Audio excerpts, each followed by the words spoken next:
A city of justice, a city of love, a city of peace for every one of us.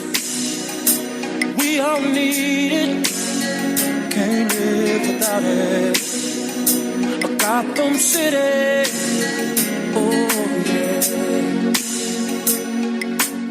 Hello, and you are listening to the Gotham Chronicle podcast, powered by the BatmanUniverse.net. Check out the Batman Universe for this and many other great Batman podcasts. I'm Josh, and joining us is... This is Donovan. And we're going to take a look at the first episode of Season 4 called Attack of the 50-Foot Gordon. You know, when Hugo Strange accidentally leaves his enlarging ray out, you know, in like GCPD, like headquarters, you know, Gordon presses a button thinking it's a coffee machine, you know, before Bullet can tell him otherwise. And he becomes a giant, you know. He kidnaps Lee and takes her to the top of, like, you know, the Gotham Observatory Tower and all the helicopters. What do you say now, Lee? Will you marry me now? Jim, you become a menace. You mean me more than I usually am? Become a menace. She's been saying that since he killed Mario for some reason. I can't figure out why. What we're really here to talk about is San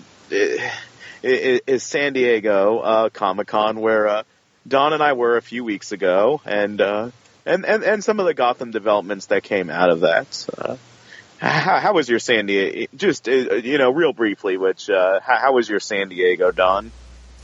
It was good. For me, it was more personally challenging than others. I know Stella's talked about that on BTO before, about how, you know, she had some challenges last year, and this year I had mine. I didn't get into a lot of things that I tried getting into or wanted to get into.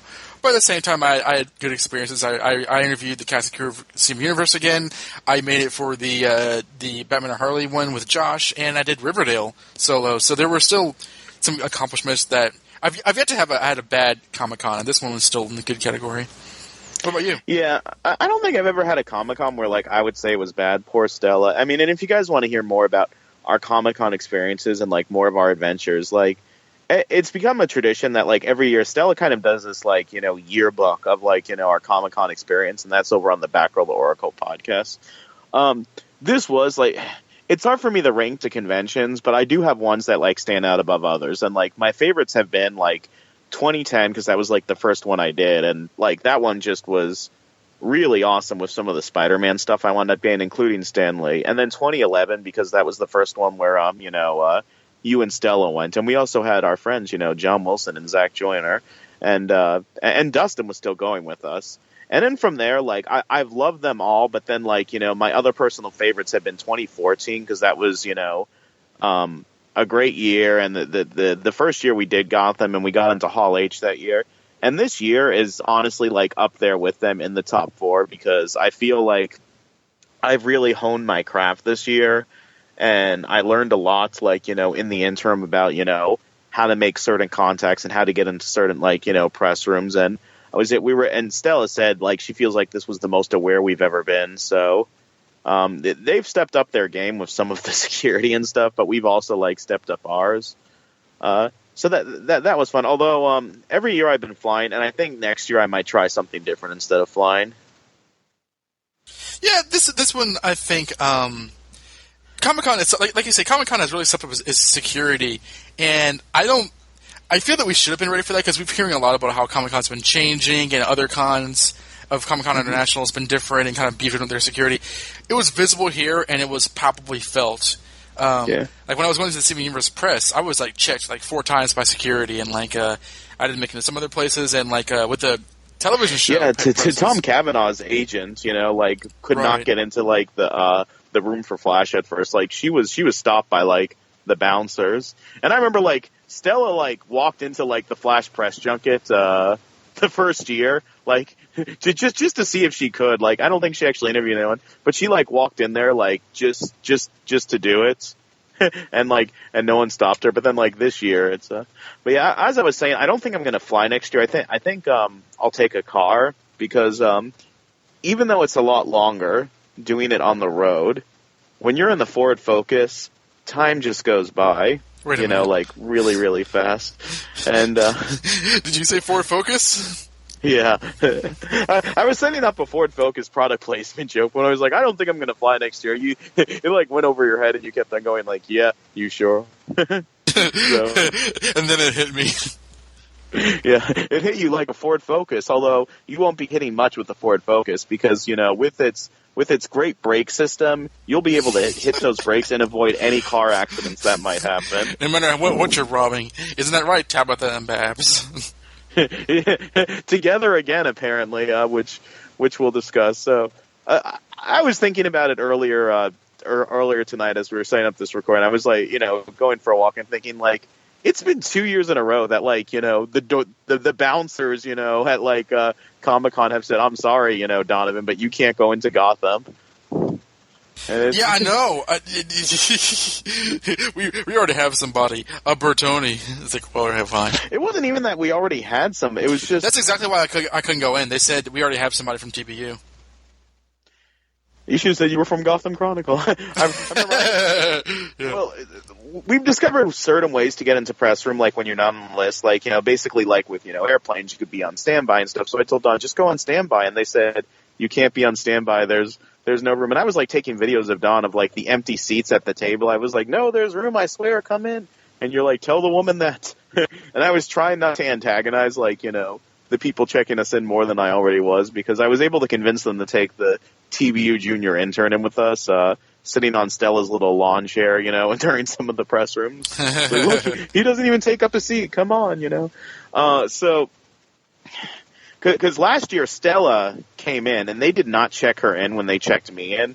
They just kind of let her go in with me. But because like you came in like 20 minutes after Stella, they wouldn't let you in. And this year, it's all about like just timing and stuff like that too, because they actually forgot to put me on the list.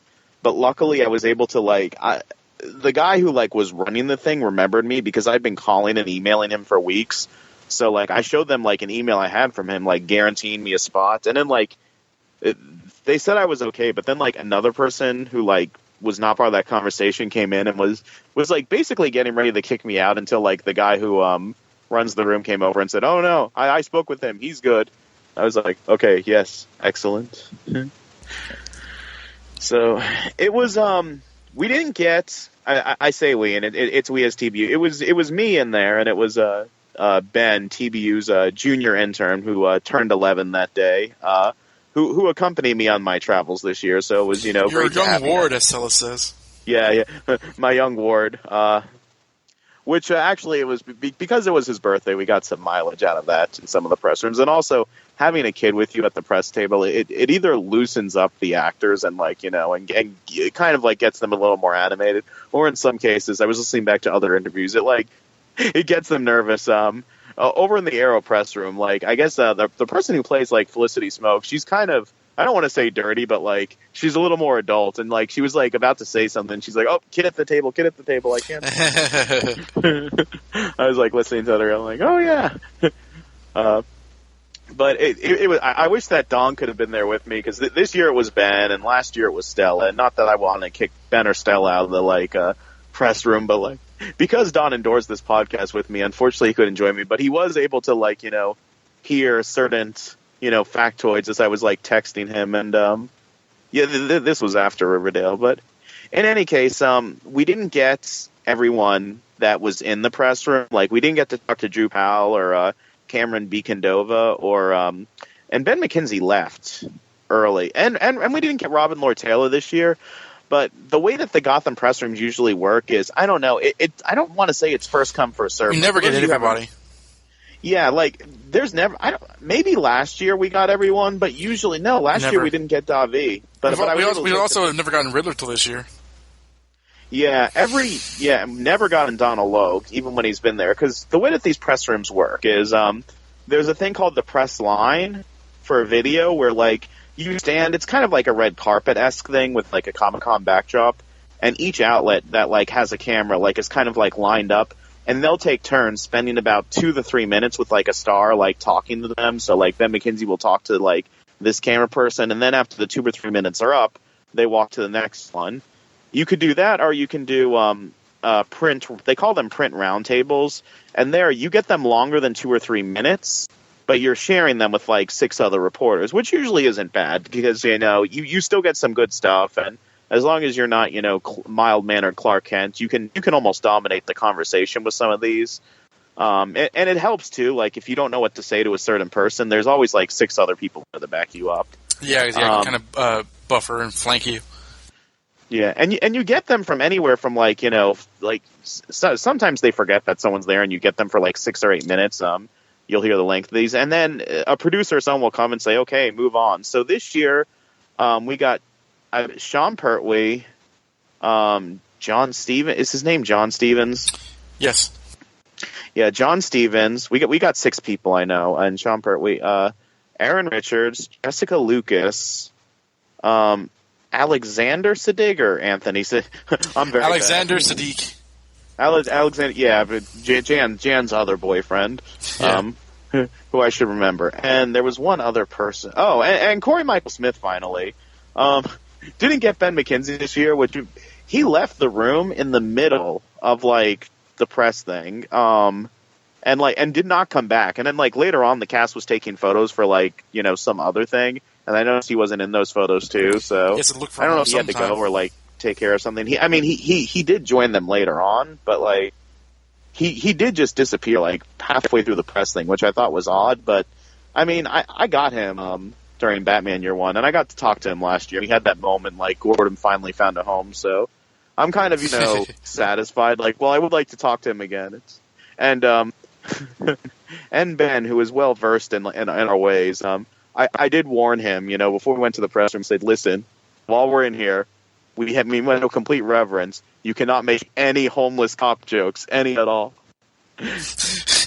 Which was hard for us alone, so, Yeah, which is hard enough for me. I was like, you cannot make any homeless hot cop jokes. So, for his reward for holding it in, like, the very next day at the hotel, or it was like 2 days later, Don and Ben and I, we went out to, should I tell him what we did? Go right ahead. We went out to the balcony and we cried. Us 3 men, like, cried to the sky, homeless cop! As loud as we could. Yeah. I don't know why we do these things. But in any case, Sean Pertwee was the first interview, so we're going to play each of those 6 interviews and then, talk about the revelations from them. And Don's hearing some of them for the first time, so we're going to get his live reaction. So here is Sean Pertwee. What's up? All right. How are you? So, can we get through season 4 without Alfred going to the hospital? We shall see. Yeah, he's doing remarkably well so far. We're on episode 3 and things are looking good. All right.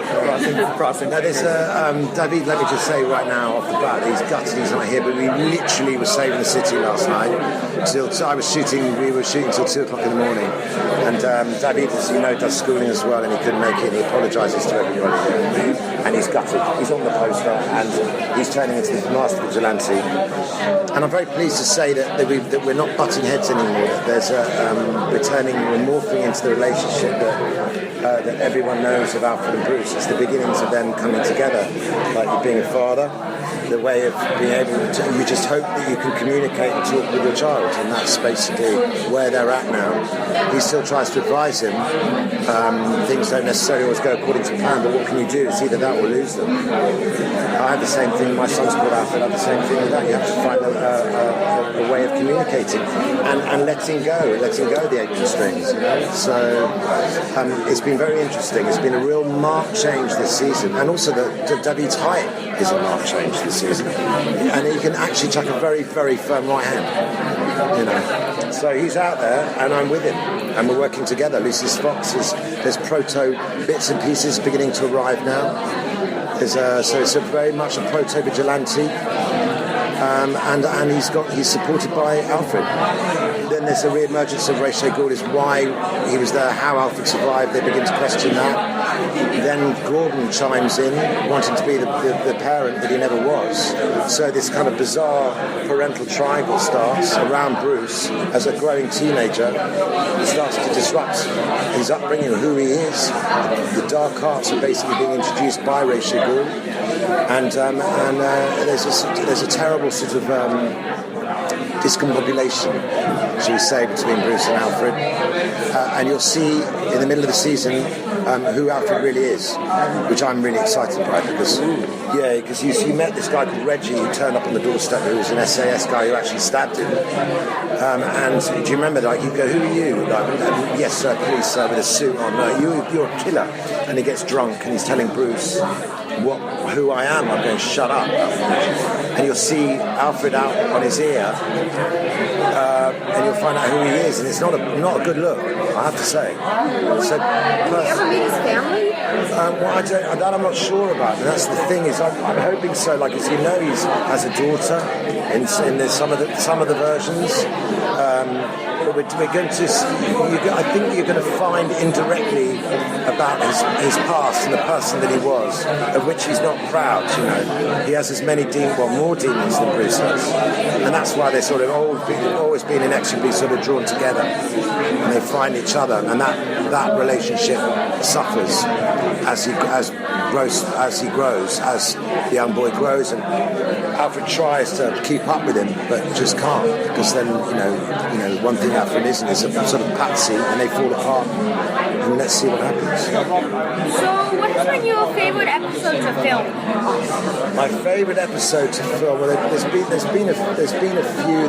My first one was when you saw what Alfred was like, and this was the showrunners had an idea of the fact that I was quite physical, and it was in season 1 when Bruce is sort of kidnapped by Copperhead, which is almost like a prototype Jessica Lucas, a prototype. Like Jessica, and he thinks he's been kidnapped by her, but in fact he's being pursued by her. And you see Alfred just go full bore 007 or full bore 00 Alfred, and he goes and knocks the granny out of everyone. It's an English expression.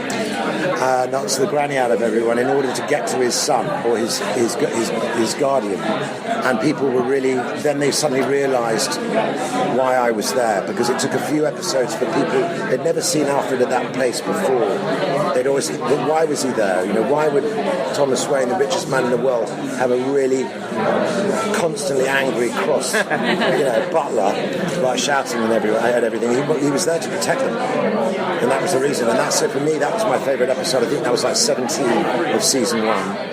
Lovecraft. Yeah, Lovecraft, right. Yeah. So, I think that was my favourite. One of my favourites. Does your past come in as far as you getting physical in action with Bruce?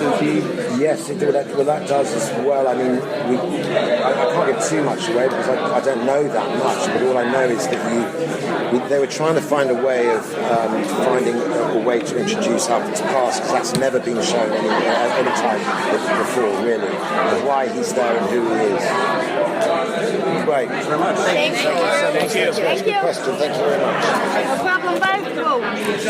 Okay, so in that one, he talked about how they're just starting to film, and he said that he and Bruce are not going to butt heads anymore, which I guess that was kind of like the last half of the last season. I never really thought about it too much, but that'll be nice.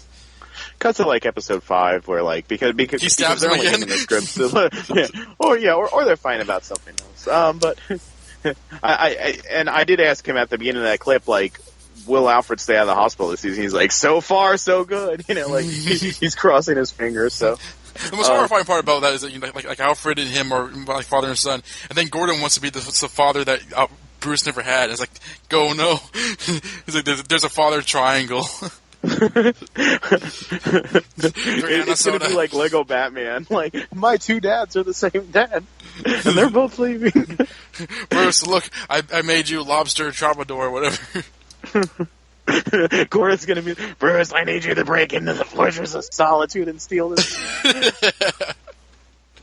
Yeah, in fact, Sean Pertwee, like, he was filming with Davi, like, very, very late, like, the night before, so he was not supposed to be there. He apparently, like, surprised the cast at, like, the signing that they did at the WB booth, like, hey guys, I'm here, because I did remember hearing that he wasn't going to show up, so like I was surprised to see him in that room. Was he on did they give you a list of who's going to show up? Because they didn't, because but that's because there was a mix up with my confirmation. Like it legitimately got lost in the mail, but the guy who ran the room, like had me down, because he was supposed to send me the cast list so I would know. And I was eagerly looking for the cast list because I wanted to know like who lived and who died and who was coming back, because like there was all these guessing, like, is Lee off the show for good, or all these dead people? Because I was arguing with you and Jan on this on our season finale, like, if Barbara was dead or not, and both of you were like, "Let it go, Josh. She's obviously dead." And, is that a segue to the Barbara King interview? Let's do these in order of how we did them, and I guess I have to thank Ben again because these are all from his phone because he was recording all of these. So I was like, well, if he's recording them, I'm not going to use my phone. I'll just like take pictures, for like memories and and stuff like that. So I pulled these off of him. I was like, might as well. Stella just liked one of my Twitter. Oh, Stella's liking all my Twitter posts about my line of watching Arrow, the pilot episode earlier tonight. Yeah, we'll have to talk about that later. When we're not talking, which actually we did the Arrow press room like hours earlier, Stella, Ben, and I. To great success. I think it was great success. Stella will tell you otherwise if you listen to her show, but all I know is we had fun. That's actually the second reference to the Arrow press room because I talked about Felicity Smoke earlier on there. But in any case, yeah. So thanking Ben because these are all from his phone. And it's funny because like he labeled them like different things, like riddle me these questions. And for Ra's al Ghul, because he was like typing this real quickly before like the next people would come, he spells it like Rachel Ghul, like as if like Ra's al Ghul got gender bender. Yeah, So going from the Alfred one, who's next? Is it John Stevens? Alfred was the last. Yeah, I guess. Yeah, because I sent them last to first, probably. Okay, so yeah, I guess John Stevens is one of the producers and showrunners. Okay, yeah, so showrunner John Stevens, who I finally asked on there, the question I was asking on the podcast all season, like, where did this Bruce clone come from? What is his origin story? What is the deal? And he answered the question. Was I satisfied with his answer? Let's find out. Can you say that once again? I'm so sorry. Really seriously going to explore the Batman. Oh yeah. Really I mean, I'd make the argument we kind of do that a little bit every year, but definitely, I'd say visually, when you look at what Bruce is going to be doing this next season, it's going to look far closer to what our conception of Batman is definitely going to be. You're also going to get to see him do very specific things like certain elements, like when you watch Bruce Wayne pretend to be a playboy, we kind of sort of ask the question, well, how did he learn to do that so well? Well, maybe there was a time when he wasn't pretending to be that, and we're actually playing a little bit of David or Bruce kind of having like a little bit of a teenage spiral where he kind of enjoys the playboy elements of being a billionaire with no parents in Gotham, so he can draw from that later on to become the fake playboy. So yeah. So what's your favorite part about making a Gotham episode? My favorite part about making a Gotham episode? I mean, honestly, it's like watching what the actors do with the material, because you write the scripts and you can see it in your head, and when you have the cast, like we have the cast, they always take it and they elevate it, and it becomes alive in a really exciting way. It makes you feel like you're doing theater in a way, like, oh, this thing's actually being created around us, and it's like a living thing. Are we ever going to get an origin for that Bruce Wayne? I mean, they called him a clone. It was never confirmed, though, like, as opposed, they were kind of guessing, like, why did Thomas Wayne make a copy of his son in Indian Hill and lock him away? I'd love to get that backstory, and we just kind of ignored it at the end of season 3. Yeah, we actually were never saying that Thomas was the one creating it. Okay. Oh, yeah, we were actually saying that it was a project between Hugo Strange and the Court of Owls to create it. Okay, so for the whole thing at the end of the season. It was to do a swapperoo if they ever really needed to do a very big contingency plan. Yeah. They play the long game. They play the long game, yeah. What kind of new sets do you have, like big set pieces? Like, will we see like a fully realized iceberg lounge? We got a full-tilt iceberg lounge, which has a frozen enigma in the center of it, like Han Solo and Carbonite, which is awesome. There's a new because Sophia Falcone is coming on this year's season as a new series regular. So we have a new Falcone mansion, which is cool and awesome. We have the Sirens Lair. They have a new place which is sort of like a Soho house of crime. And I think that's all of our new sets. Oh, and we have a new place in the Narrows where some of our characters are going to congregate, which is going to be cool. So now that you're going into a new season, have you stayed on course from the first season, or have you digressed? That implies we have a plan. No? No. I mean, yes and no. You know, to a degree, we knew we wanted to bring in Ra's al Ghul at a certain point. We knew we wanted to have Bruce have his teenage wilding years, and we knew we wanted to have a traumatic event that was going to send him during that journey. So I would say, in our big picture scheme, like the story movements we're doing are very much on track, but the actual events, a lot of those are surprising us. Yeah. Is there going to be any unusual pairings this coming up season to look out for? Well, one thing I kind of talked about briefly on the panel was that we have all these families that are being created this year, and one of the families is going to be a brand new, very different Lee Tompkins, together with Ed Nygma. What? And Solomon Grundy, who is Butch Cuisine, obviously. It could be because when Butch becomes Solomon Grundy, he doesn't remember his former life.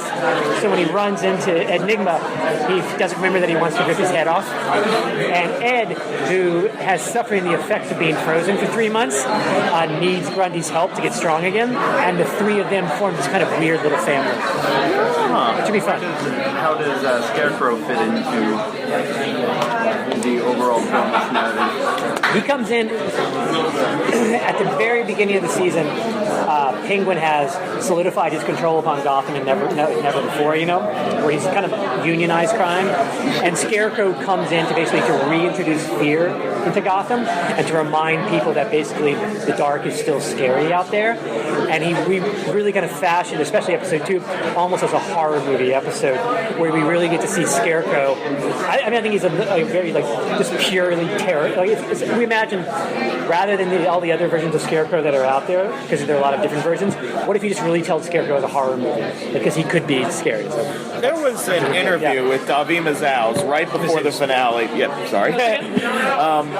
He's always going to be Batman to me, but where he mentioned, we'll be getting Harley Quinn in the season finale, and Reddit just exploded where was Harley Quinn in the finale? And people is she the little girl that Bruce saves? Did Barbara get electrocuted to become Harley Quinn? Can you clear up this for the sake of Reddit? No, it was my fault, totally. Where what I had said in an earlier interview was that there will be a Harley Quinn-esque character, and I think the esque part got kind of left off a little bit, because our feeling was that Barbara, in a lot of her insanity and larger-than-life qualities, her theatricality, was kind of a lot of ways modeled along the spirit of Harley Quinn, but it's not Harley Quinn, and we're not bringing in Harley Quinn. Thank goodness. That's all. What about Jerome? Is there a plan for? What I will say about Jerome is in Arkham right now, and when you think about Arkham's record of keeping people locked up, we will probably see him again before the end of the year. All right, guys. Anything else? What can you tell us more about Ra's al Ghul and what he's doing this season? Well, when he plays into the idea. One of our themes this year is this idea of family, and one of the reasons we wanted to bring in Ra's was the fact that family and dynasty is one of his core driving, motivations. And so he comes in wanting to create this actual weird family with Bruce Wayne, but he's only going to want to create that family if he can make Bruce Wayne into the person he wants him to be. Because we have all these father figures for Bruce in the course of our show. We have Alfred being one, Gordon being one, and now Ra's will come in and he'll be a very different father figure for Bruce going forward. So is Selena going to be getting mentored this coming season? Is that right? Yeah, she forms a group with. We really lean into the sirens of it all, and she forms a family with Barbara and Tabitha, and becomes much more the young Catwoman. Thank you, guys. Thank you so much. Where to begin? Yeah, there is a lot to go over with this one. Okay. I appreciate you, like doing your due diligence and reacting when it called up. Not so much the Sophia Falcone thing, although that was funny, but there's a very different Lee Tompkins, and she'll form a family with Solomon Grundy and the newly unfrozen Riddler. Her exact words were, forms a relationship with Nygma, which when he said that, I thought he meant romantic relationship, and I realized, okay, maybe he didn't mean it that way. But that was still, I reacted the only way I could, which was to, say, on the recording, that what that you hear, that's me. Like, oh, I knew. No other man could have done that. Oh, I know. I'm telling the podcast. Like, that was just like, that wasn't a conscious thing I did. That was reflex, because I reacted the only way that one could. Like, that was amazing. I thought about this. There's a way that this could work. And because there's a way that this could work, it probably means that they're going to go a completely different route. What I could see for Lee Tompkins and, like, teaming up with Nigma and Solomon Grundy is if it's an Ashley Kafka type situation where, like, she's basically trying to, like, rehabilitate them because they're both, like, wounded. Like, apparently, like, Nigma's going to come out of Carbonite very, very, like, disoriented, and his mind is, like, not going to be what it was. And, like, Solomon Grundy's going to be very amnesic. So, like, I wonder, is she going to be, like, trying to, like, treat them and help them and, like, get them to not be evil, like Ashley Kafka from Spider-Man style. Not Amazing Spider-Man 2, the movie, Ashley Kafka, the, like, weird Nazi scientist, but I mean, like, you know, JMD Mateus in the 90s kidnapping Chameleon because, like, she is afraid that he's not getting the treatment that he should be getting at Ravencroft. Like, you know what I mean? Yeah, that would work. It sounds like it doesn't. And that would sound be the most, like, Lee Tompkins thing that, like, she's ever done in the show. I really wonder if they know who Leslie Thompson is in the comics at this point, but, like, because I... You know they don't. They've proven that more than thrice. Because, like, I'll be down for that, but, like, it does seem as though that, they said, repeat the theme of families, and there are all these families. I wonder... That'd be a good dynamic, but I wonder if there's another mafia thing. Furious Gotham style, like Edward. This is your chance for rehabilitation. Don't be a criminal. I must, Lee. I must become the Riddler once more. Okay, and then she's about as effective helping them as she was with Gordon. I must bury you alive. It's the only way. Well, when you said, like, don't become the Riddler, I was just imagining, like, Sarah from Spider-Man the Animated Series. Like, I have to get that money with Butch chained up in the closet. Like, you have to help Edward. Why on earth should I do that? They're going to neogenic him or something. Like, we'll ever be normal again. You have to have hope and know that our love can take on anything. I really hope that it's not a romantic. First of all, like, she hates him. Like, exactly. She, like, slapped him in the face. Like, that's for Kristen, like, mere episodes ago. But, I mean, whatever. Lee's done a lot of when has continuity ever mattered in this show? To be fair, it kind of has, but yeah. I say kind. Okay, so there's that. I take him to task about Bruce Clone, and he's like, this was actually, they grew this clone knowing that they'd have to, like, switch him with Bruce. Like, so this means that, like, I guess Hugo Strange and the Court of Owls, like, have been planning this for, like, I don't know when they grew this Bruce Lane clone, but I would assume, like, at the latest, at the very latest, it would be sometime in the middle of season 2. So, like, for some reason, even back then, the Court of Owls knew that, like, Bruce Wayne and the League of Assassins, like, knew that, like, they needed a copy of Bruce Wayne. Did they need a copy? Because was the plan for that clone to, like, have him be trained by the shaman? The plan was that the clone would take Bruce's place so that Bruce can be trained by the shaman. And for that to happen... Again, this was all very unclear in the show, but, like, this way Bruce can go missing without anyone being the wiser. Well, the truest thing he said was, we don't have a plan. Well, it's funny because when we interviewed them after season 1, like, I guess this would have been 2015 Comic-Con, I do remember it was him and Kellerman, or... Drew Powell? No. It was John Steve. He was with somebody else. Because it was the interview where I asked them when Gordon was going to get a house, and they said, well, Bruno Heller. Yeah, Bruno Heller. Like, and they said that, like, they had, like, a plan mapped out for, like, years. So either they were lying then or they're lying now. Or actually, there's another. I mean, they could be telling the truth both times, but, like, the plan could be a very, very, like, loose plan and not, like, an episode by episode plan. But the Court of Owls, like, grew a living. They've mastered cloning, and they used it to, like, have a spare Bruce Wayne for this plan that, like, they may or may not do a yearly. Because even Catherine was, like, voting, like, are we going to, like, nuke the city or not? All right, then it's decided. Who was involved with cloning in Batman comics? There's got to be somebody. Let me think. Poison Ivy, sort of, but that's more like kind of a monstrous thing. Yeah. I mean, Clones is kind of like a Superman thing and a Spider-Man thing, obviously. Obviously so, yes. I mean, Clone. I don't really think of Clones when I think of Batman stories. I mean, there's obviously been Batman stories with clones, but it's not very common. So, right. All right. That was weird. They said that like I guess Barbara and Tabitha are getting back together. Well, and Aaron Richards and Jessica Lucas both talk about that more. But yeah, like, they're going to be one of the families. So I guess Babs and Tabs, together. Which I had less of a reaction to that than like, I did laugh out loud when he said we're going to have a Sophia Falcone, and I'm just thinking, like, another Falcone for Gordon to, like, make the life miserable of and eventually murder. Even though he's really only killed one Falcone, but just, like, after all the Falcone is a weak old man stuff and killing Mario, like, here we have a third Falcone to give, like, our podcast a bunch of memes and for Gordon to, like, I know. They have no idea what they're doing. Yeah, like, we're gonna have so much. I joke too that like they should just have the actor who played Mario come back on, but like Kristen Kringle style, and just like wear a wig and like I am Sophia Falcone. Like, pleased to meet you. I'm sure this will be the beginning of a beautiful friend. What if Gordon and her sleep together? Because he kind of gets a new love interest every season. I will be thoroughly disgusted. James Bond style, like Gordon, that's my sister-in-law. Sorry, Lee. You're free to join us if you want. No thanks. I'm in the middle of a Butch and Riddler sandwich. Or would that be his? Lisa's? Is Sophia the Falcone crime family? For like a minute. Is Sophia Mario's brother? Sophia's Mario's sister.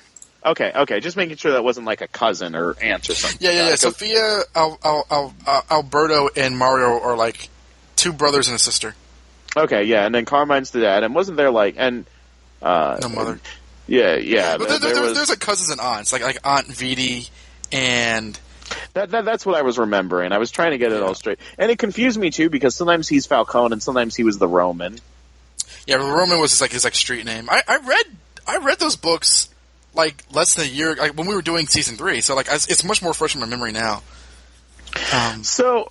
After we recorded that live call-in show, I was checking Reddit to see like what people were having to say, and Gotham has a subreddit, and good lord, every single topic was like about Harley Quinn. Like, was the little girl that Bruce saved at the end Harley Quinn? Did Barbara turn into Harley Quinn? Did when she got electrocuted? Because for some reason electricity makes you Harley Quinn, I guess. These people don't know the comics. and then like, was Lee Harley Quinn? Is Gordon Harley Quinn? Are we all Harley Quinn? Like, are we all Harley Quinn? I'm not even joking. It was like you're not even joking.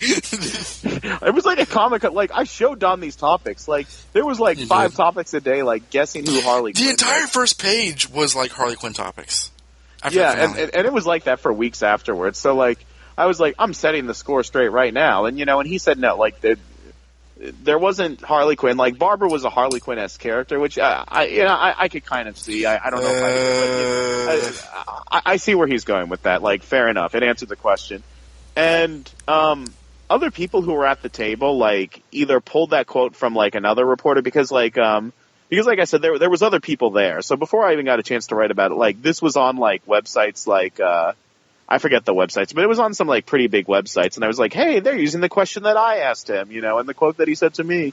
Like, this was all over the internet, and it was posted on the Gotham Reddit, and every time Gotham subreddit, yeah, every time I post something newsworthy on the Gotham subreddit, they accuse me or the person who I spoke to of lying. So when that happened, they're like, oh no, he's lying because Davi said, like, that there was going to be Harley, so there's going to be Harley. I remember this. And then, like, it was like, are you serious? You think that the showrunner is lying about his own show and that Davi, knows more about the show? Because, like, someone even, like, reported back to them, like, not me, but someone else replied back to them saying, like, Davi doesn't write the show. And it's, I don't even know if he said that there'd be a Harley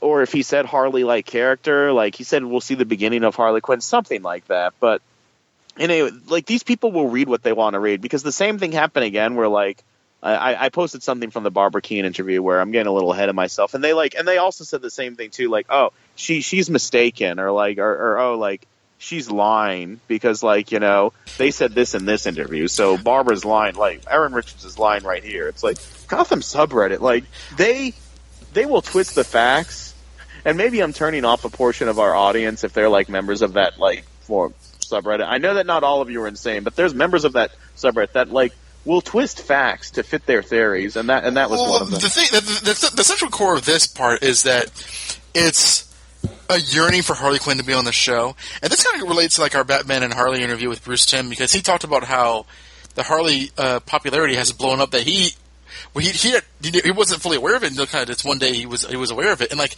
we know about it because, you know, we're on the fan side.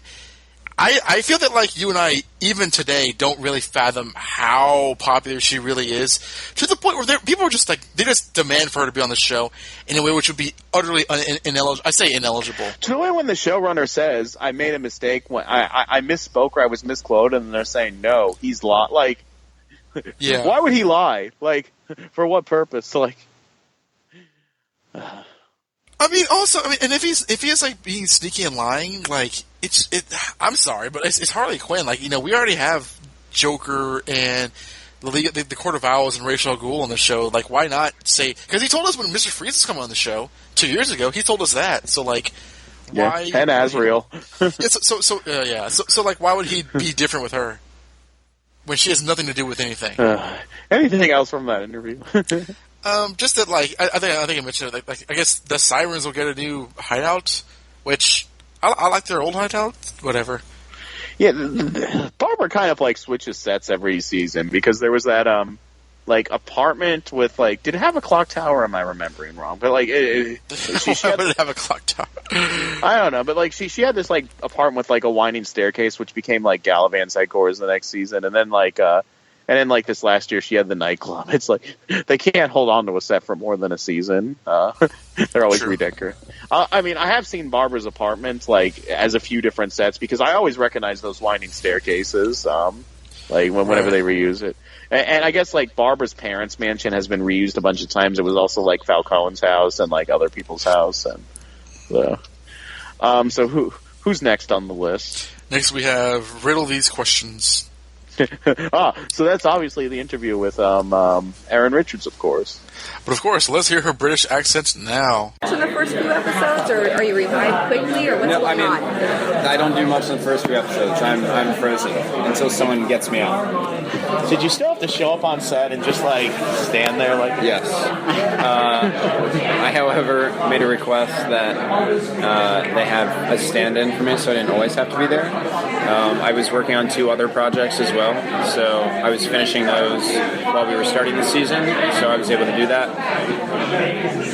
You mentioned at the panel that his body kind of thaws out, but his mind doesn't. Yeah. What kind of changes to his thought process will we see after?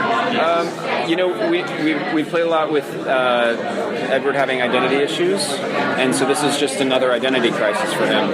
His mind isn't functioning at the level that it was.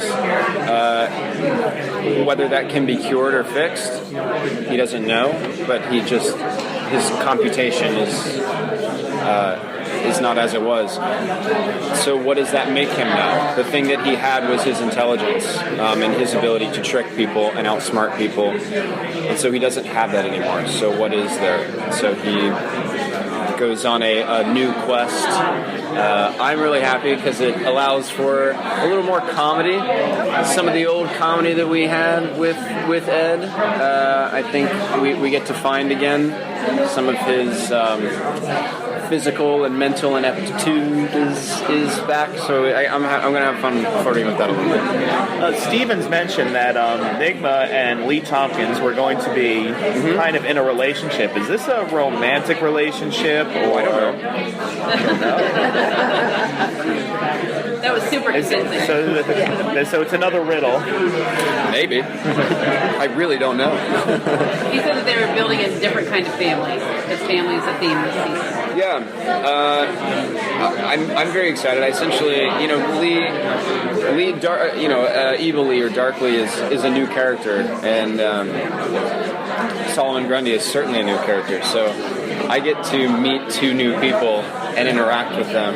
So I'm very excited about that. It feels like new beginnings. You know, every time a character gets to, I guess I should speak for myself. Every time Edward meets a new character and interacts with them and grows a kinship with them, he changes significantly. And so I'm really excited to just see what organically happens when I'm dealing with the buffoon of Solomon Grundy, just like the physical power, but the idiocy, and then someone like Lee, who at this point is just an entirely different human being. And I'm such a fan of Morena, and all the stuff that I've done with her in the past has been so fun that I'm really excited to work with her again. I just think she's a really smart actress, so I'm excited about that. So it wasn't frustrating as soon as you became full Riddler mode, to kind of...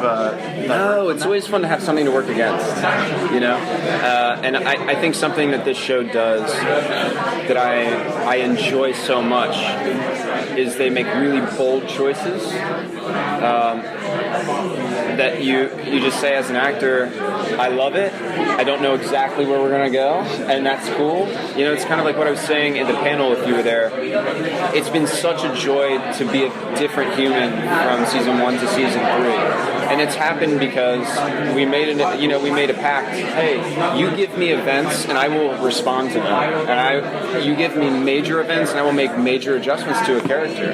You know, allow them to be severely affected by their environments and by the other characters, and then we end up discovering something new together. You know, they're very great at adapting to what they see from the work. You know, Kristen Pringle was initially meant to be a 2-episode character, but my interaction with her was so magnetic and so interesting that they're like, oh, this is the key. This is one of our keys. So it's very exciting to know that I haven't even met Solomon Grundy yet or Lee Tompkins, and so I don't know how I'm going to respond to them. And that will, you know, when they start seeing those dailies come back, the actual filming of it, they'll make adjustments. We'll find that chemistry and that humor and whatnot as we roll along.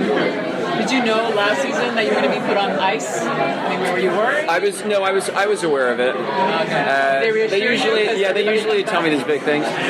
You know, so when they said we're going to freeze you, I was like, so should I start looking for other work, or like is this like a 6-month period where I'm available? Or they're like, no, not that long.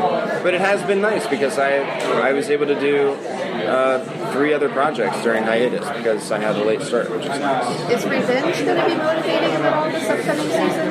I think there's residual revenge with Penguin that will, I think, incite us finding each other physically. But the idea is not for season 4 to be at all. My story is not going to be mainly influenced or inspired by a revenge plot. That was so much of the latter half of season 3 that it's over. You know, it's tired.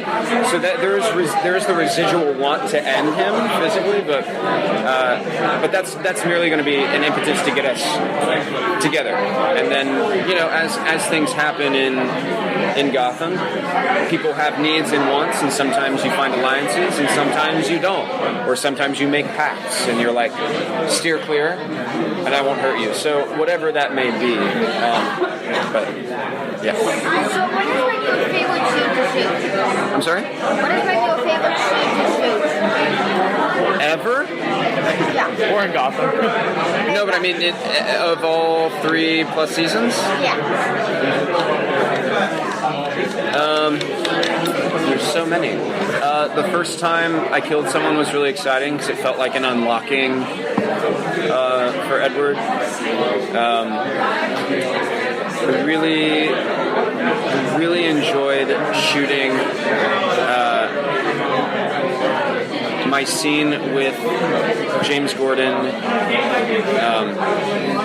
in my apartment where he had the tape and we were like cleaning the tape and I electrocuted him in the chair. It was episode 17 of season 2. I have to nominate the scene on the dock where you shot Penguin this last. Yeah, that's it. That was a very powerful scene. Thank you. Yeah, no, that was another one.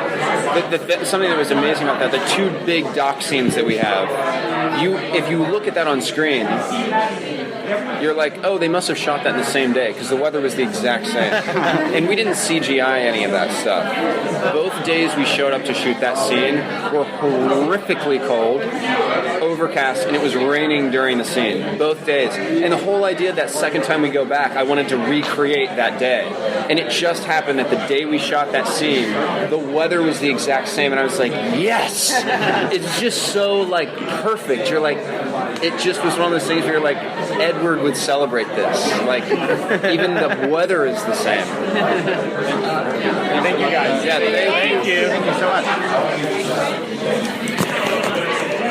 All right, so that was Corey Michael Smith as Edward Neighborhood / the Riddler, and he got into basically like I guess he knew for much of the season that he was going to end up as a block of ice. It was interesting hearing that he wanted the second scene of the dock with the Penguin to kind of be the same as it was earlier in the season. Well, which was like the theme of it, because that's what Penguin says to him. He's like, I knew you would take me here because you have to do everything like, OCD, and it has to all be the same. Yeah. He didn't get too much into because he said he didn't know what the relationship. It doesn't sound like they've filmed a lot, like where he's unfrozen. And right. And Ben was kind of playing this gotcha game with like some of the people we were interviewing, because he was trying to like ask like kind of like Trojan horse questions to some of the people where they would like to get them to reveal when Ed would be unfrozen. And I was like screening like his questions, because like he wanted to say to Jessica Lucas like, when Ed gets unfrozen in season 1, how does Tabitha react? And I said, you can't say that, but if Jessica Lucas says, oh well, he's like, okay, so he gets unfrozen in like episode.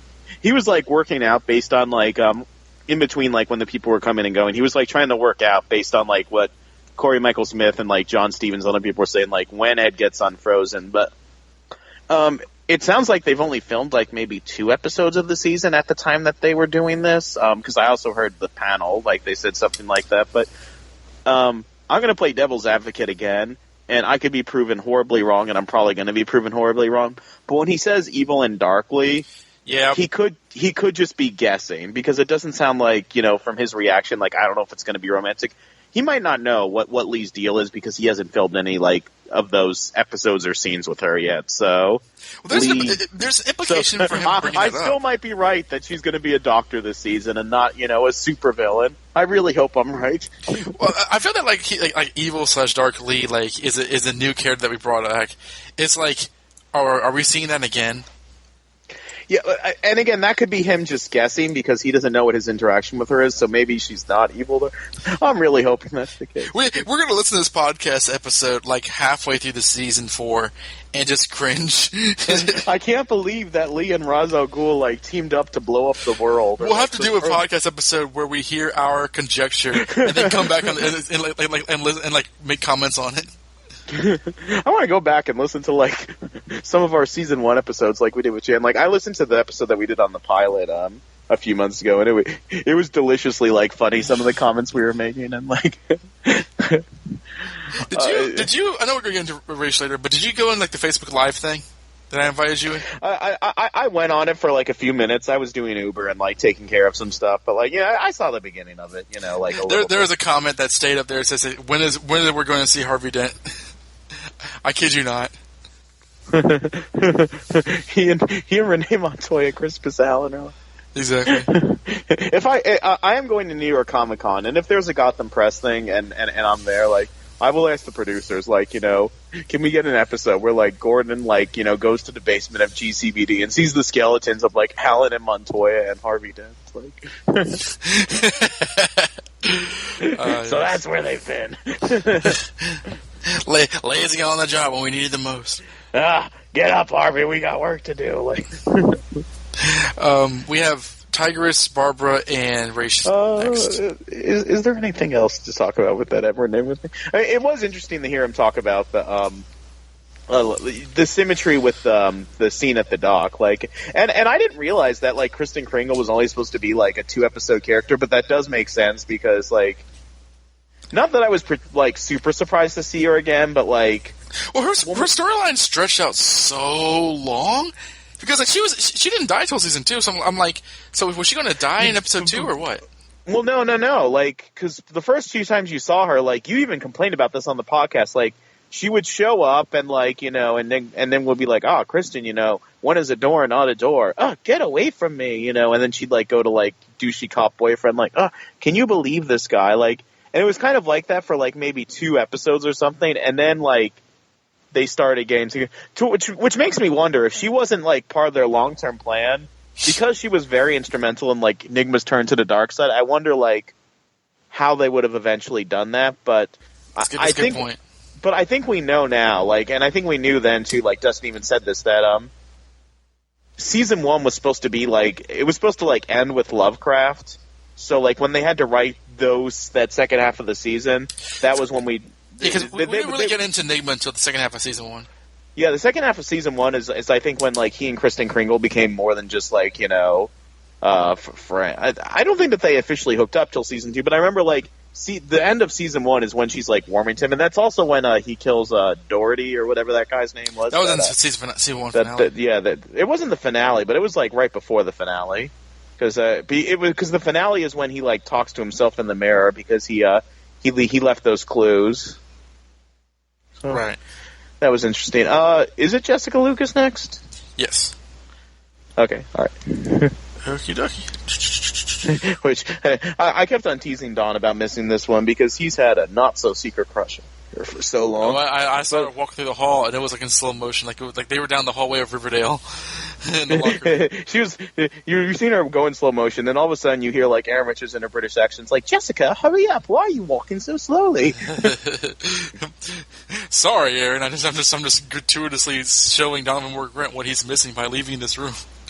Because when I was asked to like I wasn't, they didn't tell me to go away, but like I left, I did kind of like almost pass them. They were on their way up and I was on my way. I was like, oh, but here she is. They're usually good about taking selfies with people on the way out. How's that going? Have you done any of that yet? We're just starting. We're just starting to establish that storyline. When we pick up in season 4, it's been 3 months. 3 months have passed, and so the assumption is that relationship has sort of already been developing in between the seasons. And so we pick up and she's teaching her, but they have a very sort of they're fun with each other, but she's also really hard on Selena, I would say. She's not really that maternal by nature. Like, she has a hard time expressing her emotions in a way that isn't harsh, I think. And so that's kind of their dynamic. It's like big sister, little sister, maybe almost like dad and daughter, like there's quite a toughness there, as well as a teaching relationship. So being a mentor won't soften her. Not yet. Okay. Not yet, but we'll see. I've been seeing a lot of Babs and Tabs on social media stuff, like you and Aaron Richards together at the cons. Now that's off screen, but on screen, is there any hope of a reconciliation? Because it wasn't looking good in that season finale. Well, yeah, Barbara killed Bush, so she's, and Tabitha thinks that Barbara's dead, and clearly, as you know, by seeing Aaron here today, she's not. And so that will be equally shocking and upsetting for Tabitha. But Tabitha's in this world and she has no allies. She has no friends. It'll be a question of maybe I need to trust this person again just to purely survive in Gotham. And Barbara has a very strong pull over Tabitha, so I think it's going to be hard for her to just wipe her hands. I'm sure that relationship will evolve into something new. Yeah. So how will Enigma's Return in episode 1 affect your training and just you guys as a whole? How will Enigma's Return affect you?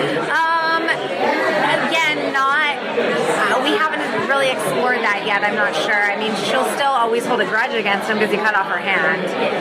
But I think they're probably going to be in very different worlds this year. Enigma's going to be a part of a different group in the Narrows, and Tabitha's going to be over here with Selena and Barbara, so I don't know that they'll interact much. We'll have to see. I'm not sure what the writers have in store yet. Yeah, it's awesome. So will there be a lot of different storylines where you won't get to connect with characters that you normally would have worked with? Yeah, I think Gotham and the world always operates in that way in a sense.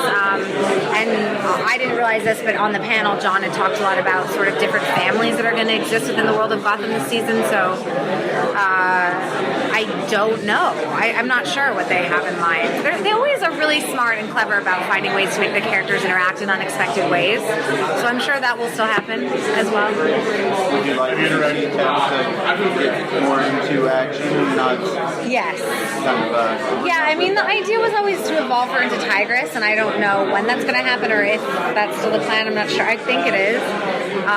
So I assume whenever that happens, that she'll be much more involved in the stunt world. And now that she's teaching Selena, you know. Have you interacted with any of the new villains that are being introduced this season, like Scarecrow or Grundy? Not yet. I mean, we've really only shot like 2 episodes, so it's a little early. But I think I would assume she will have some interaction with Grace because, well, I can't tell you why, I guess, but I think probably, but not Scarecrow. I think that's in a different world. That's sort of more in the Jim Gordon GCPD world. Thanks so much, guys. Thank you, guys. Thank you so much. Bye. She talks about how she and Selena have a rapport, but there are times where she's harsh on her because she ain't no mother. Which sounds right. That doesn't sound crazy. One thing that she said, which like goes back to what John Stevens said too about the whole like we're going to be getting different families in different places. I'm going to be honest, that's made me nervous, not because of how the people are paired up, but because one of our criticisms of like season 1 was that like, you know, it was like separate universes. We would like cut to like, you know, Fish's nightclub where like her and Butch would be saying Falcone's a weak old man. Then like cut to GCBD where there'd be a separate plot. Then cut to like Alfred and Bruce having their own plot. Then like cut to, you know, cut to like Maroney's like pizzeria or like whatever it was, you know, and like stuff. There was all these separate worlds that were rarely ever like intersecting, and then it got worse where like, you know, we'd spend like 50% of an episode on like Dollmaker Island. And one thing that we were really liked about season 2, like we said, like we liked that like they were having characters interact that like had previously not interacted before. Like it felt like everyone was in the same world. Like, you know, we finally had like, you know, Lee interact with Bruce and Alfred at that magic show and like stuff like that. Yeah, and then never again. But well, no, she did give him therapy in the episode. But you get what I'm saying. It's right. There was more cohesion with like different people intersecting as opposed to like each being. So I'm worried about us going back to that. I just know that like we in season 2 when we finally had like more people interact, it strengthened the show, and that was one thing, you know, that we liked when we had like these people. Like I loved in season 2 when we had like Riddler and Penguin like actually like share scenes, because remember like that was like they only interacted once in season 1. I don't know if you remember that. And like, now they're lovers. Yeah, well, and enemies. Which you know, one thing I like that name was Corey Michael Smith said is like they're not going to do the whole revenge plot again because at this point it's tired. So yeah, I just feel except for saying like I guess they say the show's exciting to work on. I'm sure it's a fun show to work on, but like they do feel very upfront with like the story conventions. Like, you know, we don't want to repeat ourselves. We don't want to have things get too boring. Yeah. So that's always good. She was really sweet to Ben. Like that bye that she does at the end. That's like her, like, you know, like touching his shoulder as like she goes by, like bye, and then like she took a picture with him and like Drew Powell and Cameron Newcondova like before we like left the room, and like it was very weird because I was watching this like, you know, 11-year-old boy get like flirted with by like both of them because she's like, oh, he was such a great interviewer, and then Cameron Newcondova was like, no fair, I didn't get to interview with him, and then like and then Drew Powell's just like sitting in the back like, yup, which as Butch always does. Okay, boss. And I was thinking, I was like, if Don ever wanted to switch bodies with an 11-year-old boy, now would be the time. Like, freak out! And then, funnily enough, too, like later on, like during the interviews, I guess Drew Powell like had hit every single tape. But for some reason, he didn't ours. But like, they didn't have anywhere to put him, so he was just kind of like sitting down in a corner, and like Jessica Lucas like sat down next to him, and like it was while we were interviewing like Aaron Richards and a few other people. They were just like sitting there chatting. I was like, "Aw, Tabitha and Butch, like in real life are friends, just like they are in the show." I mean, I know the whole whenever a cast of a show says we're a family kind of thing, 90% of the time that's BS. I mean, these actors do seem to be continuously. It breaks my heart that Lucy and Ethel hated each other. I know. And Drake and Josh don't even talk now. Oh. Drake was not invited to Josh's wedding. I passed by Drake Bell at Comic-Con on the con floor. I walked by him. And then you said, I was invited to Josh's wedding. And then it cut to like you walking out with a black eye. Like, I don't know what happened. We were getting along so well. But anyway, you were saying like 90% of the time it's BS. 90% of the time, whenever a cast says, oh, we're like a family, we love each other, like that's just like PR crap. But it does genuinely seem that this cast not only loves doing the show, but like they do. Like I remember seeing a picture of like Davi Mazoun's Twitter, where like some of the cast members went out with him to see the premiere of his like horror movie that he was in, and that was during their like kind of off break. So, like, that reminds me of the episode of The Office he was on. Yeah, but I buy that these guys all like doing the show and really like each other, so that's always kind of fun to see. Okay, yeah. So who's next? It's Tabs, or I'm sorry, it's Babs. Barbara Keene. And who's the? Oh yeah. And then after her, it's Siddig, right? Yeah, that's it. Okay. I was about to say, like, I was wondering, like, how many, what was coming in. Okay, yeah. So Aaron Richards, who showed up, like, which this was another thing too. Like I said, I spent the summer trying to figure out if she was alive or not, and the actress. Yeah. As we were getting closer and closer to the convention, I was convinced that she was coming back, just based on like little things, like people were saying on like, because there was like no mention on social media like "Goodbye Gotham" or anything like that. And then at one point, like people were like, "Well, she's in New York, and she's tagged in the Instagram photos for like the show." So it was like, okay, she's probably, in the absence of any like fanfare of her leaving, and in like just like not a lot of fanfare for her filming, but just like them casually mentioning it. And then like you texted me, like, okay, she and Jessica Lucas are taking Babs and Tabs pictures together at the con, so she's alive. So this was an interesting interview for a few reasons. So let's go ahead and get into it. Yeah, I'm on Instagram now. There's this picture of her like in a spaceman suit for some reason. But anyways, let's... that's like some independent movie she's doing. Yeah, they keep busy whenever they're not doing this show. But here's Aaron Richards. You look gorgeous. Hey. So in an interview a few months ago, you mentioned that Barbara was going to be going to Transformation, where you said that you would have to read more comic books. Can you tell us what that was all about? She was changing at the end of the last season, and we had some ideas about who she could change into, and then we decided that it would be better that she just remains herself. Okay. Was it Harley Quinn? No. Oh. No, it was a different character that we've taken elements of that character, but the version of Barbara that we have is kind of more evolved than the character that we had in mind, and the elements of that character that were a little bit less kind of worldly. It's kind of, I don't really want to say who it is because I'm not going to be her, but it was a little restrictive. That idea of that character was going to be too restrictive with what we wanted Barbara to be. Is the look that we see now, is that going to be your new look in the show? Yeah. How are you liking your new look? I like it, yeah, thank you. It took a bit of getting used to.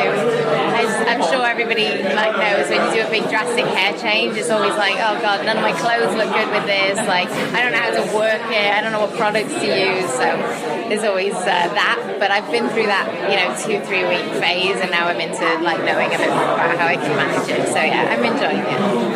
John said that this season coming up is going to be a lot of family. Yeah. How do you fit into that as far as? So our family is me, Selena, and Tabitha, and we're forming like a female family, a female group where we are kind of like a mother-father figure to her, as well as kind of older sisters and mentors. And I think that's a really nice aspect to be having, quite a new aspect in Gotham, because we haven't seen that thing of women nurturing women, because it's quite a male energy Gotham, fighting and men running it, so it's going to be really nice to see both the rise of us in a power sense and also the inner dynamics of us bringing up a girl into being a woman. So what has been your favorite episode of Gotham to shoot? To watch or to shoot? My favorite was actually the final episode of the 3rd season, which is the one where me and Tabitha had that big fight and then she killed me at the end, because Jess and I really love working together and I love fighting, so it was like a chance for both of us to have a lot of stuff, a lot of really good emotional stuff between the two characters, and then a huge fight scene at the same time. So it was like I got everything in one. Is there going to be any negative effects on your mental as with other people? So actually it's a positive effect that it has. I haven't, this is the first time I've thought about this, but she's electrocuted and then she becomes much more calm, and I wonder if it's a little bit like electroshock therapy, which I shouldn't be like condoning because it's a terrible thing, but I wonder if maybe she's been like slightly, the crazy got like frazzled out of her. So when she comes back, she's going to be like a much more zen version of herself. She's going to be doing a lot of martial arts because Ra's al Ghul took her and trained her in that way. So she's going to be clearer, calmer, and with more intention. Do we see that part? Do we see you getting trained? No, you'll see the outcome. You'll see me being, I have been trained. You'll see one little thing where it's almost like a training battle, but it's not like a training montage, the one that everyone loves. I love a training montage. Always wanted to be part of one. So essentially, this is like your 3rd resurrection.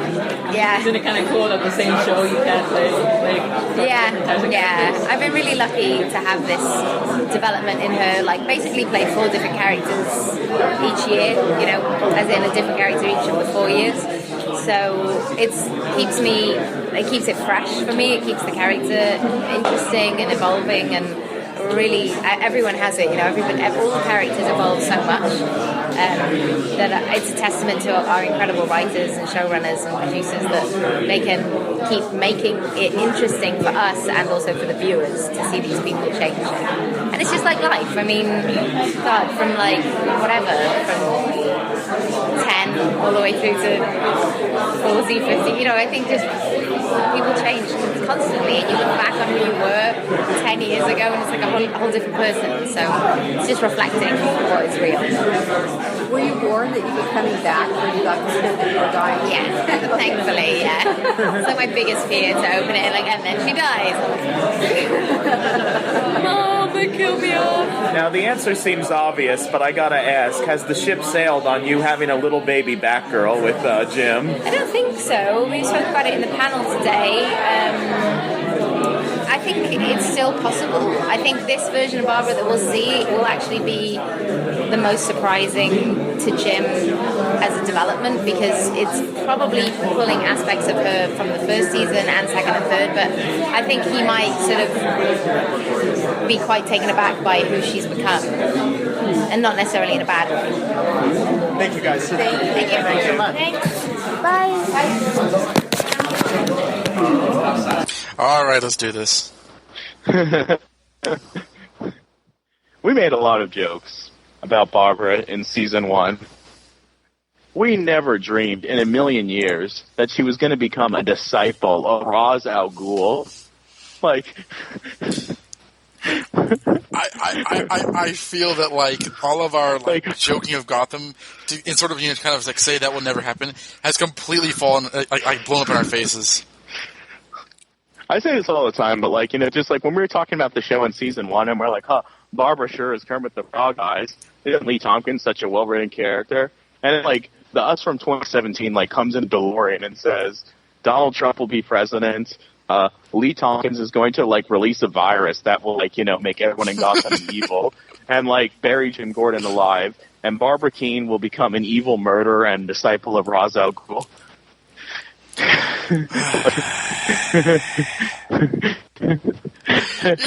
Which one? But wait, which one of us does Stella marry? Gotta go. I'm still relishing in my defeat from Rachel Gould being on this damn show. So I don't know why I'm acting so like offended, but it is still I'm still processing this. Like she said it like it was obvious. Well, she's gonna be doing martial arts all over the place now that she's a disciple of Rachel Gould. What the fuck? Like, did we know that was gonna happen? Very as a matter of fact.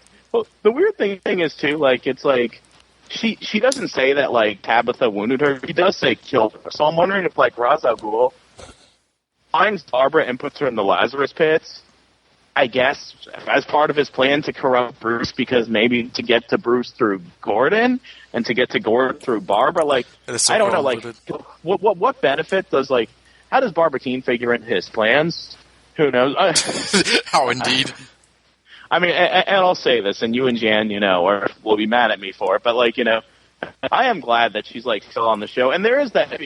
I've had that emotional attachment ever since that whole like Alan Burnett or Brenner. The Alan Brenner controversy before the show even began. When like I spent the summer like just researching Barbara Keene, and again like she was such like a running joke of the first season of our show. Like no matter what this character does, like I just have this opinion there, and there is that part of my brain that like still kind of wants them to somehow get together and get married to restore canon. Like, and honestly, like, at the end of this last season, when she was, like, trying to, like, kill Jim and everything, and she's, like, a crime boss, I was thinking, like, yeah, that ship has sailed. Like, there's no way that they're ever going to get Barbara. And so I kind of asked that question almost as a novelty, just to, like, one thing I've learned about interviews is, like, sometimes you ask questions that you know the answer to already, but you ask them in order to, like, get a quote, and in order to, like, right. Get them to, like, say something that might reveal something else. So you do it for an interest. So I was really surprised about her, and she didn't have to think about it. She's like, I don't think so. Like, apparently Ben McKenzie said something at the panel, too, like, well, we do know that they have to get back together and have a baby. So, like, I don't know how. Like, I thought if it was going to happen, it would have been at the end of season 2 when, like, she was kind of trying to redeem herself, and she's like, oh, that coma from that wedding episode made me not evil anymore. But then, like, she spent all of season 3 as evil, so... Yeah, I wish somebody would have asked her, like, why were you not evil at the end of season 2, but evil throughout all of season 3? I mean, because Jim rejected her, so she didn't care again. I don't know, so it's... Part of me would like to see them back together, even though it would make no sense, and, like, why would Jim... What is... So... Would be interesting. I am intrigued by what she says, though. How, like, she is going to be like someone who Jim might have a different reaction to, and I still do enjoy that character. Oh, and by the way, that quote about like, are you going to have a baby back girl? Like, is the ship sailed? I don't think so. That's another one that was reposted on a lot of sites. I think it was on Cinema Blend the other day. Like, that's my question that everyone's like reporting on, right? Well, do you know who she might meaning when she said she was originally another character? That was going to be next discussion, and I wrote an article about this on TVU. Yeah, I'm curious about, and that also makes me wonder the whole like Cyrus Gold thing with Butch. Would they? I would love to know how if that was planned or not. Well, if they were going to do that with Barbara, they're going to do that with Barbara and Butch like in the same episode, like reveal that like both of them are like existing comic characters. And if she's not going to be Barbara Keene, like, wife of Jim Gordon, mother of Barbara Gordon and James Gordon, and possibly Tony Gordon in some continuities, I don't mind turning her into another character, depending on who the character was. I really want to know who it was. I'm going to try and make it my mission in the next year to, like, get somebody to spill those beans, but... that's out of my control. People online have been guessing. Some people have been guessing Livewire because, like, of the whole electrocution thing. But, and someone said, well, we already have a Livewire on Girl. And I said, yeah, and we have a Ra's al Ghul on Arrow. Look what happens. So, like...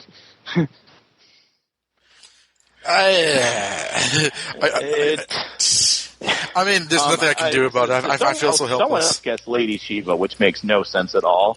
Especially because she says that, like, it's a character who's not very worldly. So I was thinking, like, who isn't very worldly and who would be, like, restricted? And I gotta be honest, like, I'm drawing a blank on, like... Well, Batman only has really 3 major female characters. 4 if you count Batgirl, but, like Talia, Ivy, and Harley. Or not, sorry, Catwoman, Ivy, and Harley. Talia is sort of an adjacent to that. Batgirl is off limits. After that... Yeah, she could be a DCU villain or something. What were they going to make her, Stephanie Brown? Like, I can't... No, that doesn't make any sense. Yeah, so... There's a missing piece to the puzzle. But yeah, that was a fun one. I mean, and I can't wait to, like, see it. Yeah. All right, and then it was you can say his name because I can't pronounce it. Or I always pronounce it wrong.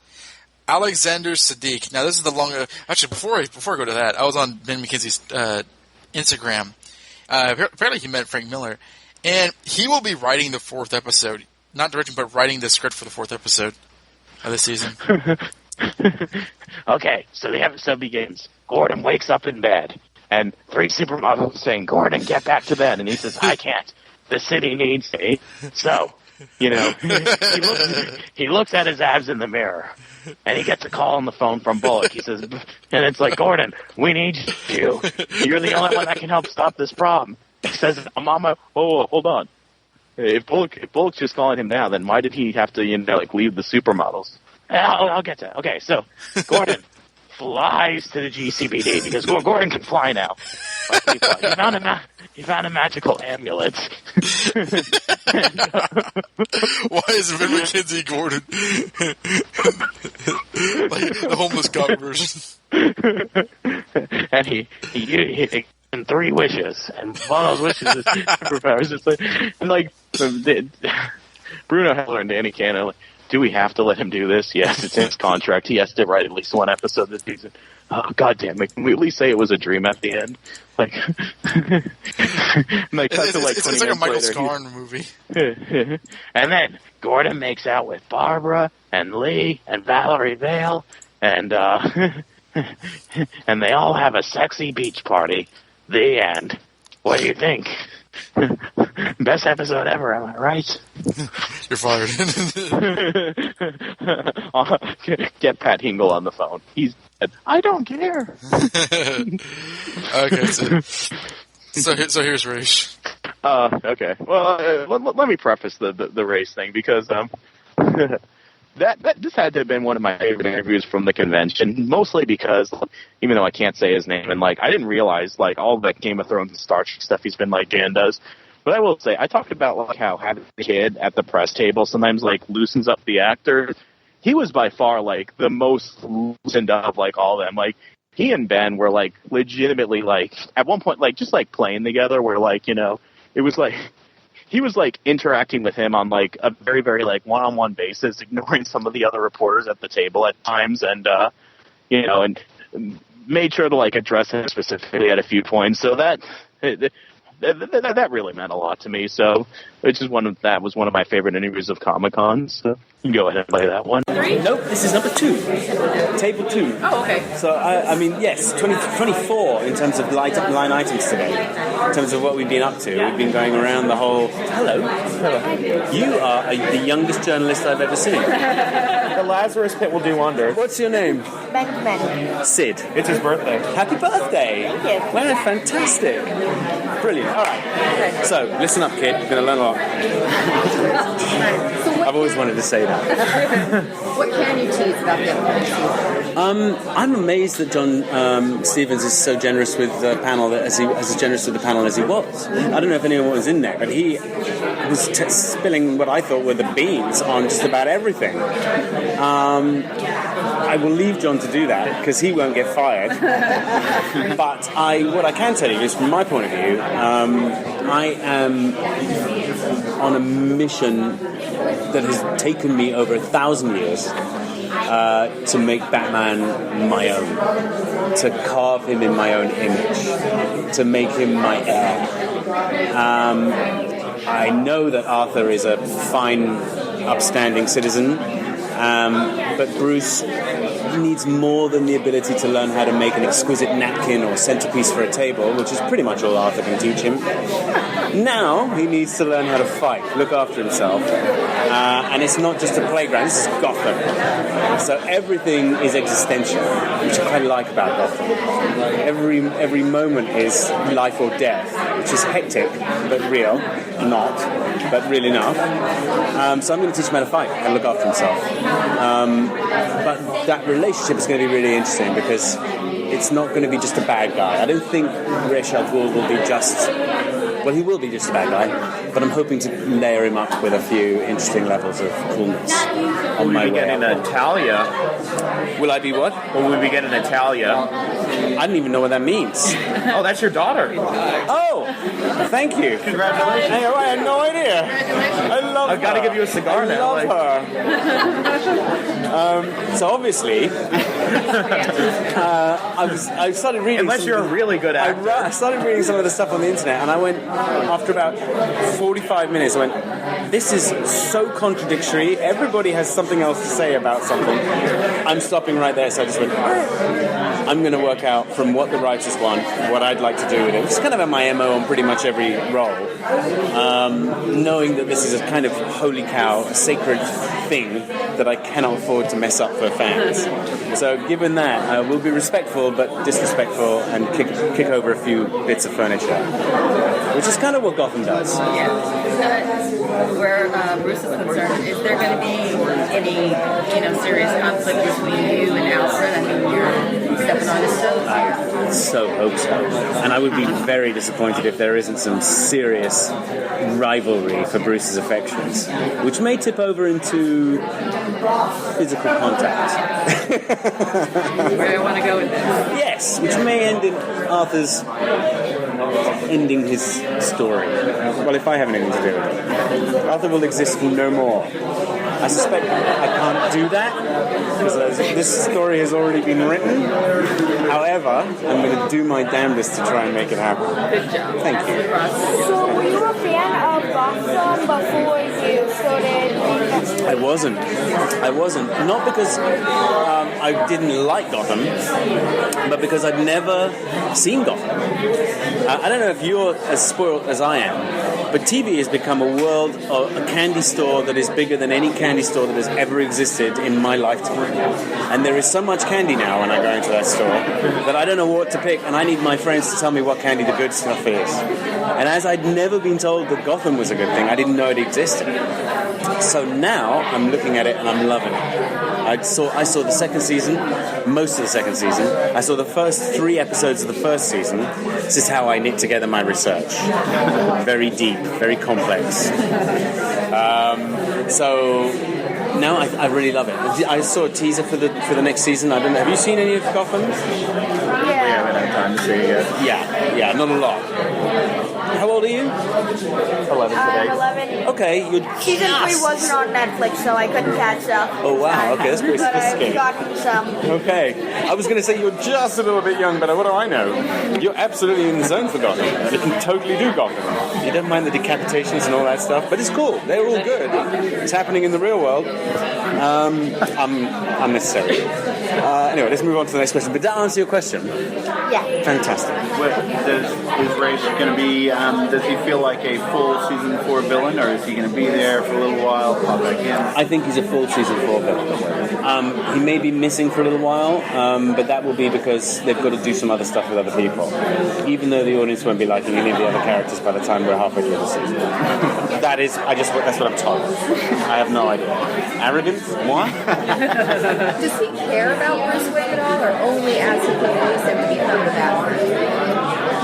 it's a question of DNA. Do you ever read The Selfish Gene? No. It's a book which basically explains that genes have to survive come what may. Now, they can be nasty in order to do it, they can be nice in order to do it, but the whole point is to keep that gene alive. And whatever gene courses through Ra's al Ghul, Bruce is the perfect host for that gene. I'm not sure that love in that sense comes into it, but I reckon that with 3 or 4 hours with Bruce will get to Resh. I don't think it'll be a one-way street. And I'm really looking forward to seeing how that relationship evolves. I already know it's going to be pretty hectic. That's a word we use a lot in England. I don't know if we use it here. Hectic is like hectic. Are they giving you, when you started, did they give you like a long-term plan since we know, we have an idea of where they're going? I heard today, up until today, I didn't know anything about it except for what I got in the scripts that I've got, and that's like 4 or 5 scenes so far. Today, John Stevens took me aside and said, right, this is what's going to happen. I had no idea. It's hectic. He is going. I hope he is a supervillain and will earn that title. I hope that the sheer sophistication of his villainy will be. Nothing's going to compete with Penguin, and you know those they live in our hearts as like we love them. I don't think you're going to love Ra's al Ghul. It's not going to be like that. It's not going to be sentimental. If I have anything to do with it. How did you prepare to play this character? It's pretty much the same way I prepare for every role. I read up what I can until I get bored of reading up what I can because it's just people talking.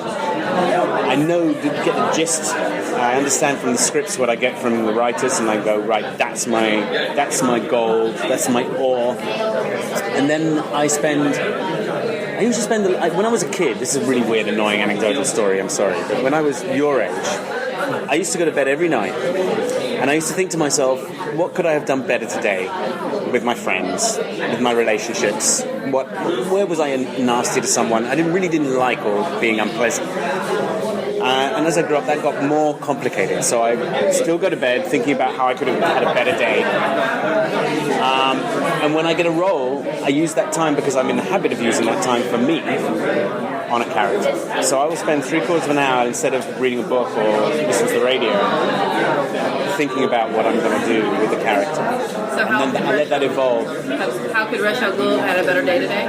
Is that what we're talking about? Well, tonight we'll find out. That last 3/4 of an hour I'll dedicate to Ra's al Ghul.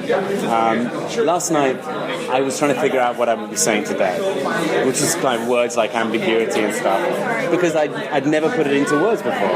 It's easier not to. It's just easier to just get on stage and just do it and let people make up their own minds. You are much better at telling me what my character is than I am, frankly. But we're forced into asking me, who is the least expert person at the table. Do you enjoy the villainy? I very rarely play it, weirdly. I usually play a good guy. Yeah. And I usually die. I'm sure that's going to continue. So yes, I'm really looking forward to getting my teeth into this guy and finding the layers, some of the things. This show is pretty sophisticated. This show is pretty good. The actors have a really high standard of acting. So it's going to be a real challenge to come in and not be poor, especially with a character that everybody knows, at least within the fan world of Batman, which is not a minimal fan world. It rivals the Star Trek world, for example. I've got to get it right. I've got to try and get it right, at least to most people's, within the scope of most people's dreams. Oh yeah, that's pretty good. I'd like to do more than that. I'd like to knock their socks off, but I'll settle for okay. It didn't disappoint. Could do better. Nightmares. Nightmares. So, what's your favorite part about playing Ra's al Ghul? What paper are you from? Well, not exactly a favorite. Okay, all right. Just saying. This is where it started. Guys. So what's the most what? What's your favorite part about playing Ra's al Ghul? My favorite part about playing Ra's al Ghul is the fact that he is really difficult to get to know. So you could meet me on the street, and I will be your best friend. But later that night, I could get everybody else together and turn them against you. And then I become a demon. And I haunt your dreams. And you will never wake up. And then you look under the bed. And that hand is me.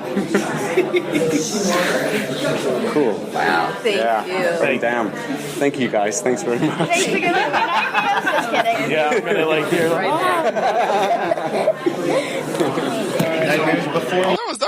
I enjoyed that based on how thoroughly engaged he was, especially to be new to this show. Yeah, no, that was awesome. Like, no matter what this actor does on the show, like, he has forever, like, won me over with that.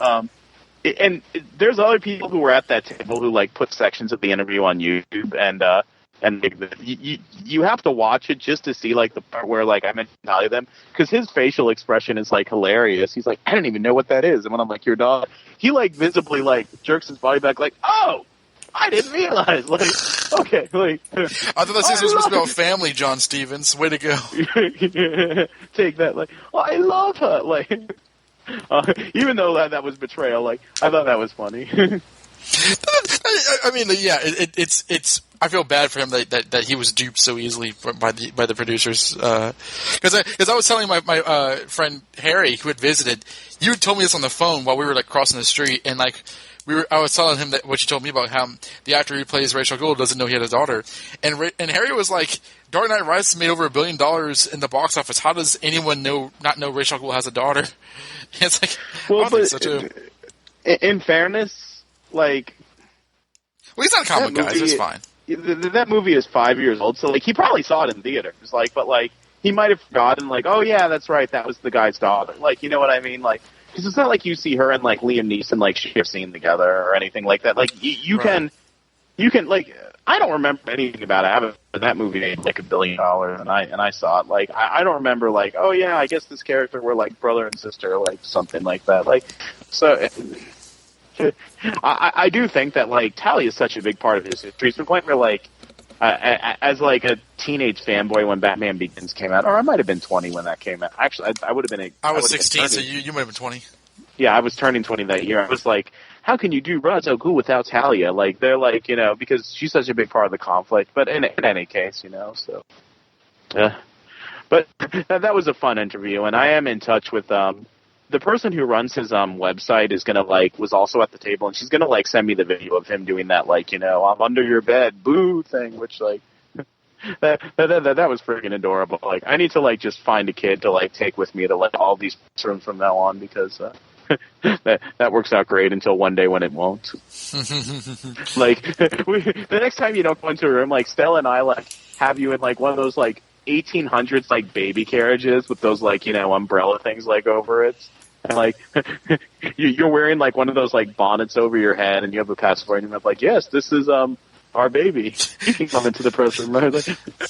Why is your baby a 6 foot tall black man? Gotta go. Oh, don't you talk to my baby like that. I do wonder how much of Gotham he's seen based on him saying that he didn't watch it before, because he's all Alfred can teach Bruce is how to fold a napkin, and it's have you seen this show? He's clearly seen nothing. I mean, the fact that he says it's a sophisticated show is but he seems enthusiastic. I wasn't overtly impressed with his race at the finale of season 3, but he didn't do much, so I'm not really putting much into that. And from what they're sounding, Raish doesn't sound to be outrageously out of character. So it's fine. Yeah, I mean, like I said, he's won me over until he does something super horrible. So for which he will pay. Well, and he's the one who convinced Jan to watch the show too. So. Oh yeah.